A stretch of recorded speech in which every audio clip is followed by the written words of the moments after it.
Hello and welcome, I'm Tafarag Adamu.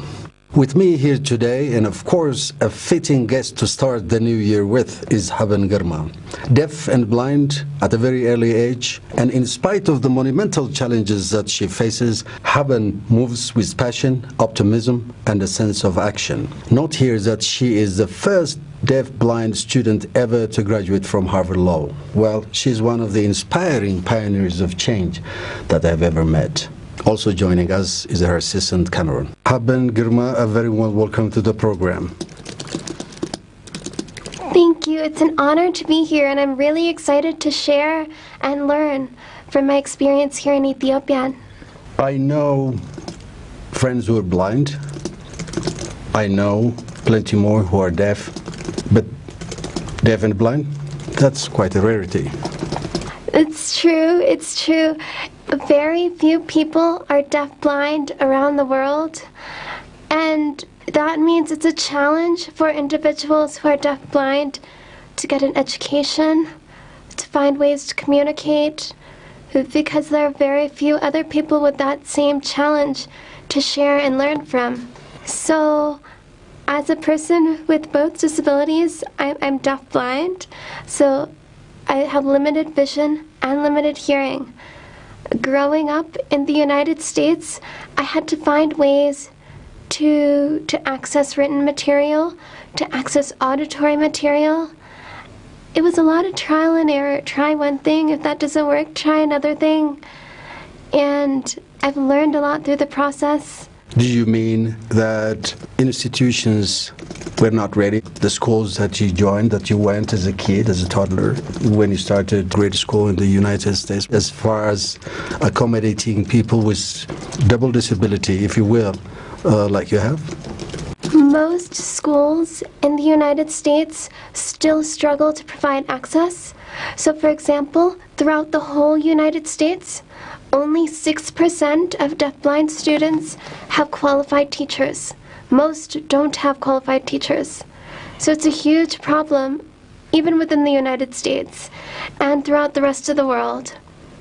I was very lucky to go to a good school. My school, I went to a mainstream school, so it was a school for everyone. Inclusive, yes, inclusive. And I got the resources I needed. They taught me Braille. They showed me sign language. They showed me how to use computers. They taught me to advocate for myself, to ask teachers to do things differently so I'd have full access. I was very lucky to get that, but many students throughout the United States don't get that. Interesting. I mean, the school might be an exception from what you just said, but a crowd of young people your age, I'm talking about the students, how well received were you by them? So it's been different as I grow up. I'm 26 now. When I went to law school at Harvard, I found my classmates were very willing to connect with me. So the communication system that I'm using is different, and they've never met someone who uses this for communication. But they were willing to try something new and connect.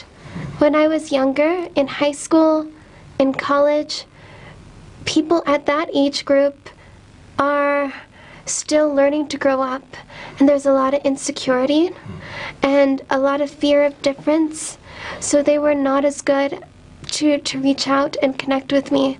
So people in my age group now are wonderful, but younger, it was a lot harder to connect with people. So what you're saying is times have changed, and so have people's attitudes and perceptions and so on. So with kids, maturity level changes and attitude changes. And as when people are younger, they're afraid of difference. They're afraid of something new. And then when they're teenagers, they're trying to look cool, and they're trying not to look different. Even myself, when I was a teenager, I didn't want to seem different. I wanted to hide technologies or canes that made me look different. And it takes maturity to accept and celebrate difference. And it took me time, and it took my peers time. So I enjoyed law school and made many friends in law school. But when people are younger, like in high school and middle school, they're not as good to connect with people who seem different. So it was quite a struggle, wasn't it? When you were much younger? Not that you are too old now. You're right. It was a struggle when I was younger to connect with people and make friends. It was very, very hard. And I kept trying, but it was difficult. So now I'm grateful that my peers and my age group are more willing to celebrate difference and try new things and have a curiosity that encourages them to go beyond their comfort zone. You were not deaf and blind at birth, were you? It's only when you turned 5 that you went partially blind and partially deaf, right? It's actually not entirely clear. I think my vision and hearing loss decreased, and we noticed around age 5. But when you're kids are always distracted, they do silly things, so sometimes parents don't notice right away if a child is struggling to see or hear. So, when your parents decided that you have a serious hearing and sight issues, what was the reaction like from them? I mean, if you, I don't know, I'm sure you wouldn't remember that, as a 5-year-old kid, but definitely they must have related that story to you over and over again years later. You're right. I don't remember their reactions when I was a kid. When I was a kid, I was not interested in anything that was different or doctors or what my parents were saying even. I just wanted to play. So I heard the stories years later. And what they told me is that when they first discovered that I have both vision and hearing loss, they were scared and worried that I wouldn't have a future, that I wouldn't be able to do anything. And they took me to several doctors, really good doctors at Stanford and Berkeley. And still they told my parents that there wouldn't be a cure. And the last doctor told them, she has vision and hearing loss, and she might not be able to access things the same way other students do, but she'll be able to do it another way. It's like getting into a house. If your key for the front door doesn't work, you try something else. You try breaking the lock. You try opening the window. You try going to another door. So if you can't do something one way, you can do it another way. So then the doctors recommended schools that were inclusive, and I started learning Braille. I started learning how to use a white cane, and I learned all the tools that are necessary to be independent and successful as someone with a disability. Your parents were determined to make you perhaps be the person that you are today. Learning that your child has a disability causes a lot of emotions. There was shock, there was fear, and then there was determination and resilience. So they made sure that I went to a good school, that I learned Braille, white cane. They made sure I had the resources that I need. And when I told them I wanted to do something, they generally said, yes, you can do it. So I didn't just participate in school. I also took dance classes and ice skating and martial arts. I went to West Africa to help build a school with a non-profit organization called Build On, and they build schools all over the world. And kayaking, for God's sake. You were raising the bar, right?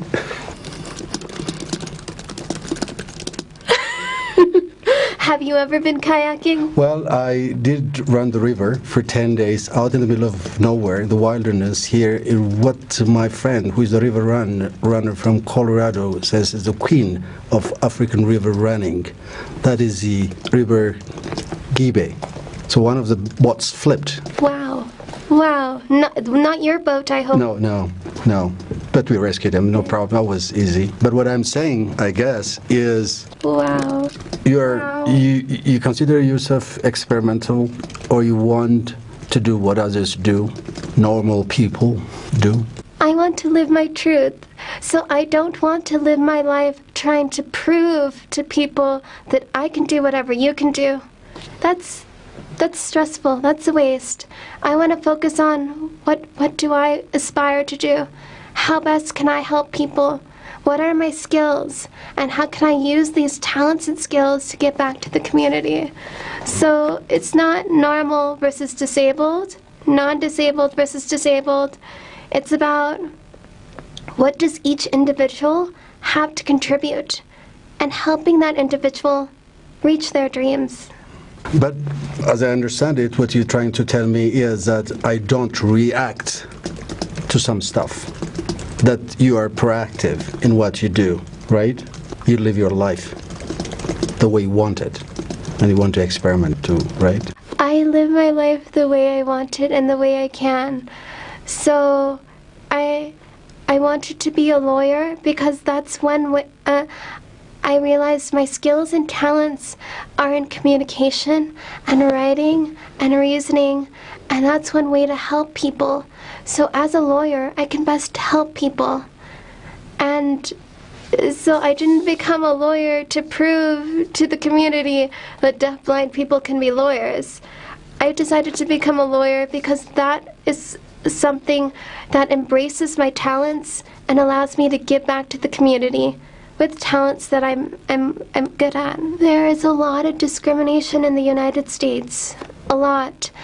And that's what my job is about.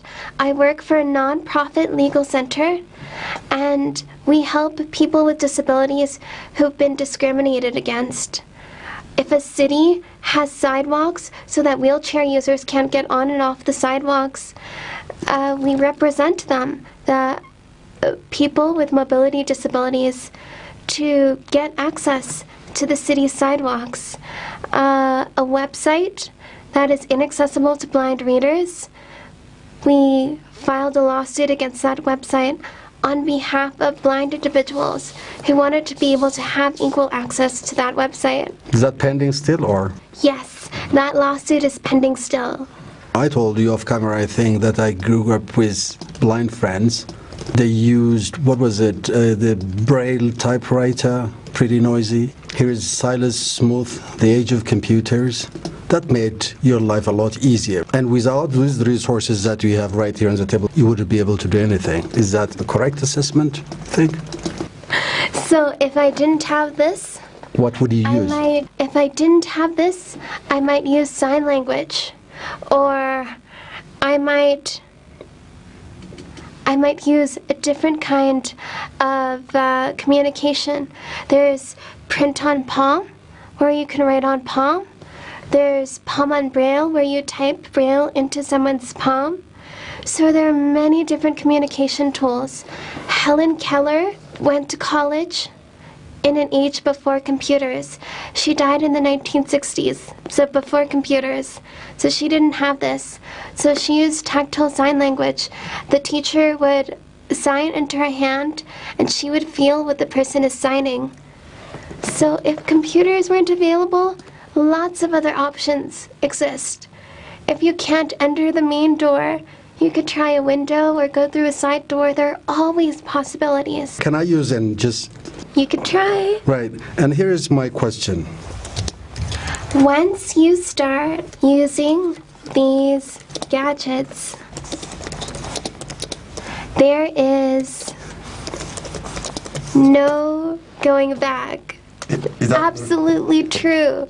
It really changes your life to use technology, and I am so grateful to have this technology. The main reason I'm here in Addis is because Esther Zode has set up a scholarship fund for blind students to go to Addis Ababa University. Tahai Zode Memorial Scholarship. In memory of,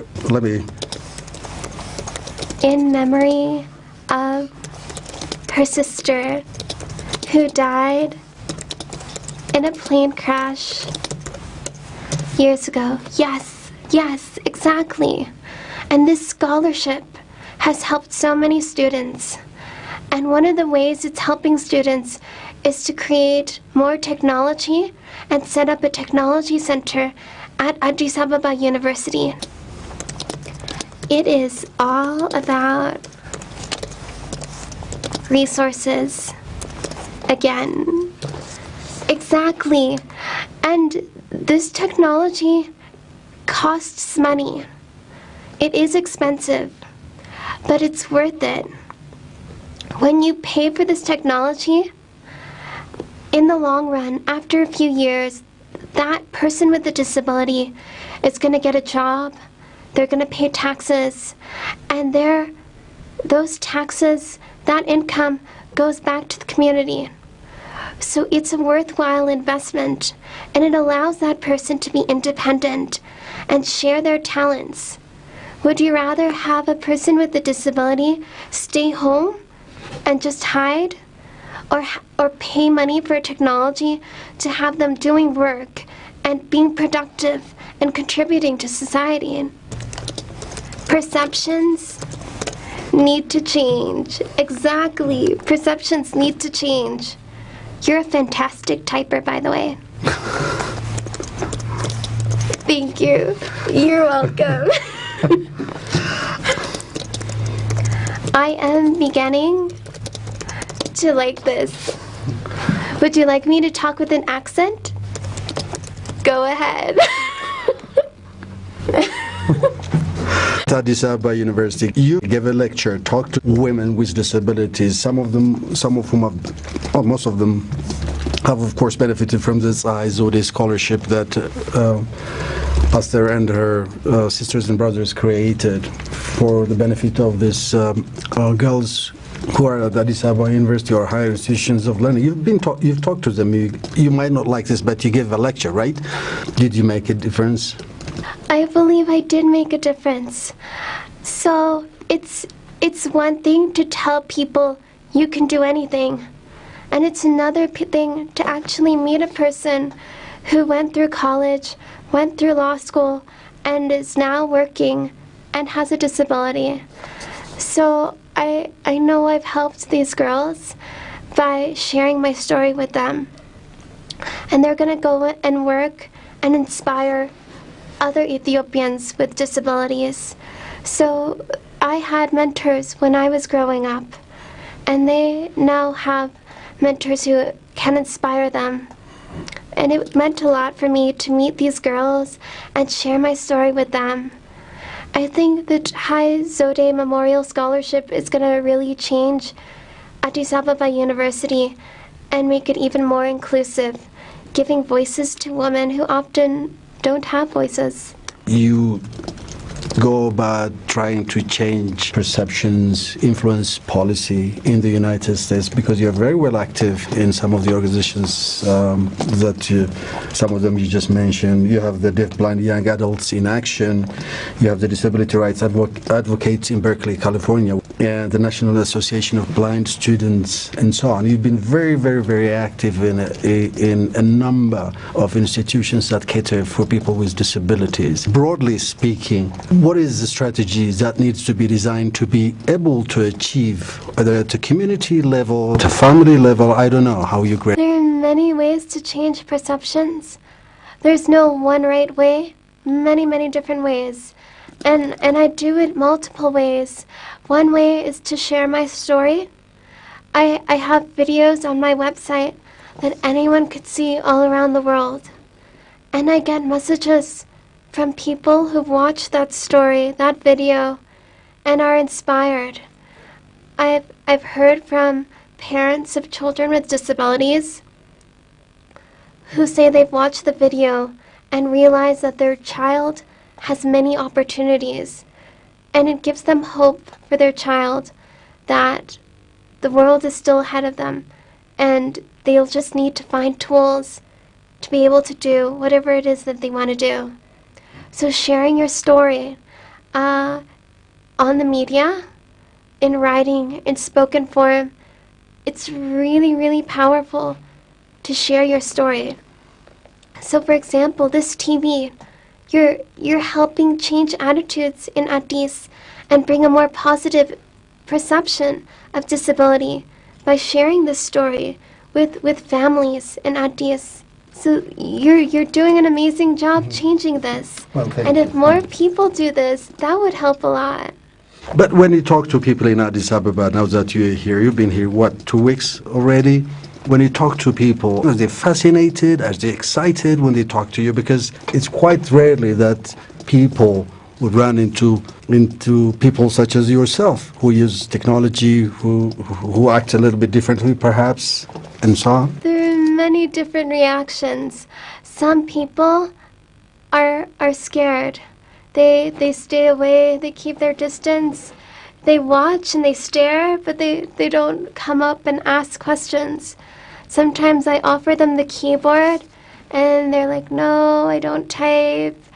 But I'm very interested in connecting with people. Even if you're a slow typist, I could still read slowly. I'll still be able to get the information. So there's been a variety of reactions. Then other people have been very curious and they want to try. Even if they're not a good typist, they want to try. And we all learn from something new and something different. You also went outside of Addis to several locations spread out in the country. I feel hope, partly because I've met a lot of amazing disability rights leaders here. So I visited with many of the disability groups, and I've met a lot of great leaders.